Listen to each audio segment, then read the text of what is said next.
What have been some of the main teaching points you took away from not just last night, but the first three games going into this first high major game? Yeah, we've learned a lot about ourselves as all of us that are in this position do with our teams, and I've really liked a lot of things that we've done, and there's things that we need to improve on. The great thing about the last game is we get to learn about when we did things right. They went pretty well, and when we didn't, we stopped moving.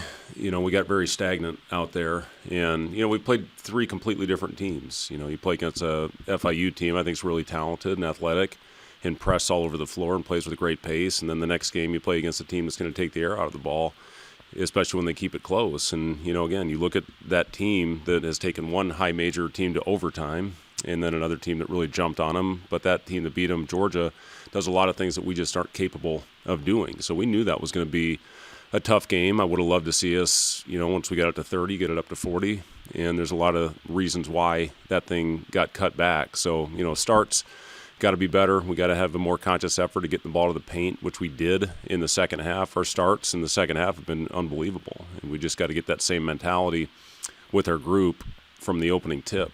And, when shots aren't falling, you got to attack. You got to get that thing into the paint. At FIU, the shots were falling. We made our semi-contested threes. In the last game, we were 0 for 14 on semi-contested threes. So then you get into the paint, and then you play off it, and you have much more efficient offense. So, and again, we talk to these guys a lot about a lot of times your shot selection is dictated on the flow of the game. In FIU, we were on fire, and you can, live with some of those semi-contested or contested heat check type shots. And, when you're not making them, those aren't the ones that get you going. So, a lot of things that we can learn. I thought defense, we were really good. And, we started the game off unbelievable those first 20 minutes, really 31, 32 minutes.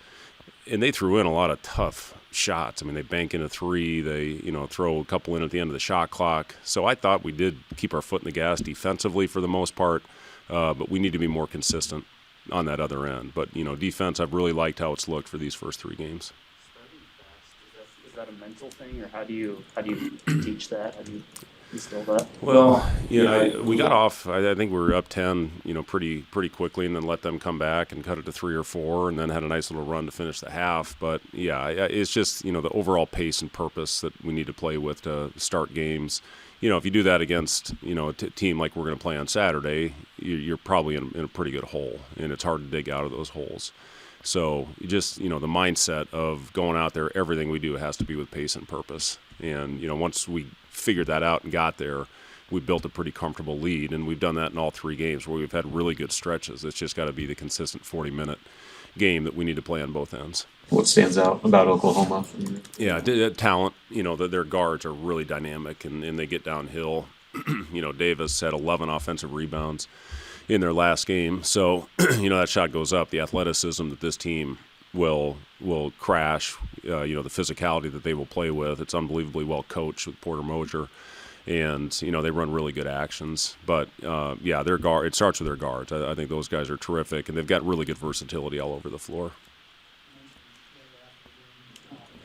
Having a good outing. Where have you just seen specifically the biggest jumps in his game, and how impressed have you been with just how he's handled being thrown into the fire this Yeah, the thing I've been really impressed with Leo is his overall basketball IQ. He's a really smart player, and it's a big adjustment when you come over, not only when you jump from high school to high major basketball, but especially when you do that as an international kid. And, there's always a little bit more of a learning curve for those players, but he's figured it out very quickly. And, you can play him multiple spots. He knows our defense. And, this is a guy that plays, one day in the scout team, and then we get him back on our side as well. And I think it's been good for him. And he's gotten a lot of touches in the paint. I loved how he sealed in transition the other day and got himself to the foul line.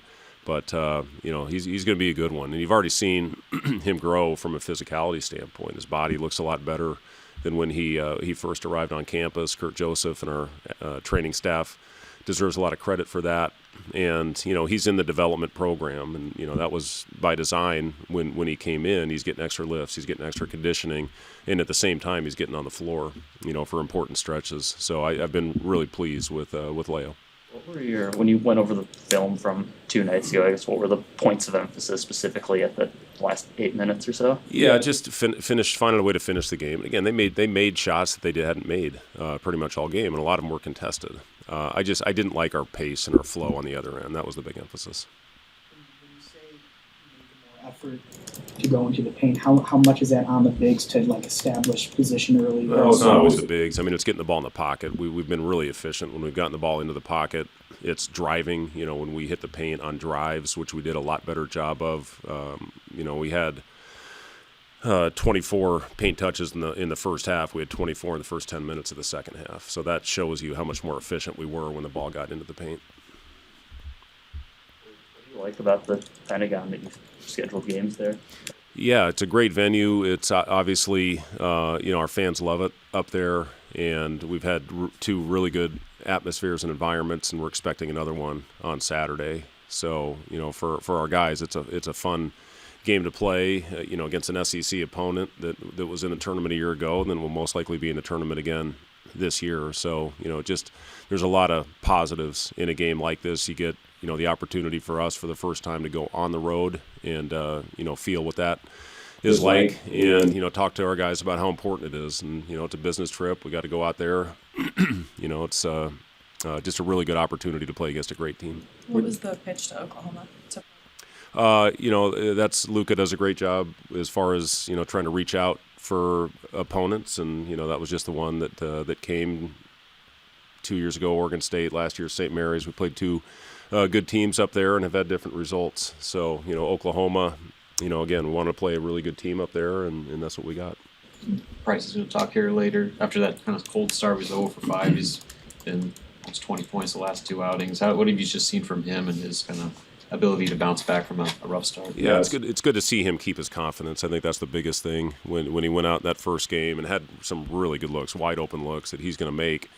And then our guys found him, and he had that little stretch at the beginning of the second half where he helped us, really pull away in that game, and I think get the lead up to 35 or 40. And, he was one of the few guys, he and Sam, that had it going a little bit the other night. So, we run a lot of actions to try to get Price shots, and our guys have done a good job not only finding him but screening for him when he gets it going. Nigel Pack is old. He's played 124 college basketball games. How do you slow him down? He's obviously the head of their team. Yeah, and Xavier Brown does a great job as well. And, those guys will both facilitate their offense and bring the ball down the floor. But, Pack was unconscious in their last game. He makes 5 out of 7 threes and tough shots. And, he can't get deflated. You have to do a good job of finding him and locating him at all times. And just try to make him take as tough a shot, contested shot as you can, knowing that he's going to make some of them. And, you just got to trust your defense and, keep doing what we're doing, have good active hands. But he's been terrific. He's a really good player, and to have that kind of experience, for us, similar with what Rink, brings to our team. So, just a guy that's played on a couple really good programs and, finishing off his career, obviously, in another good one. You guys signed 2 players yesterday. I guess kind of official comments on Colin and Jacob. Yeah. Well, first of all, I saw Jacob went out and had a triple-double after after he signed, so that was really fun to see. And, both those guys really fit with how we play. They're both very versatile. They can play with the ball in their hands. They can both really get it going and shoot the basketball. Both have good athleticism. Colin is a guy we've been on for a long time. The really impressive thing about Colin is how he performed at that top 100 camp, or the NBA camp, where he went out and competed. And the thing we were all really impressed with is what he did defensively. He can really score the ball and shoot it, but he was awesome on the defensive end of the floor. So you're getting two-way players that'll fit very well, and will obviously both have a great chance to be in a rotation next year. A Sanford relationship with Colin, I guess. I'll let you ask Colin about that, but it certainly didn't hurt. Yeah. That kind of stands out to you in your career? Oh, we had a really great game. Lon Kruger was coaching them in the Big 12 tournament down in Kansas City in the semifinal game, and it came down to the last possession, and we completely messed up an assignment defensively, and they had a kid Spangler who was a really good player that just dropped the ball, and we ended up winning that game, and then went on to beat Kansas in the championship. So yeah, that was a fun one. The old Buddy Hield and Cousins. They had some great teams. They were kicking our butts. And senior night, they were up 25. I think we came back and beat them in the second half. So yeah, we've had some good battles with Oklahoma, and then our latest one was in Orlando a couple years ago, and that did not go very well. So again, it's a very well coached team and a great program, and we're looking forward to the challenge. Thoughts on the alternate uniforms? Yeah, pretty cool. I like them.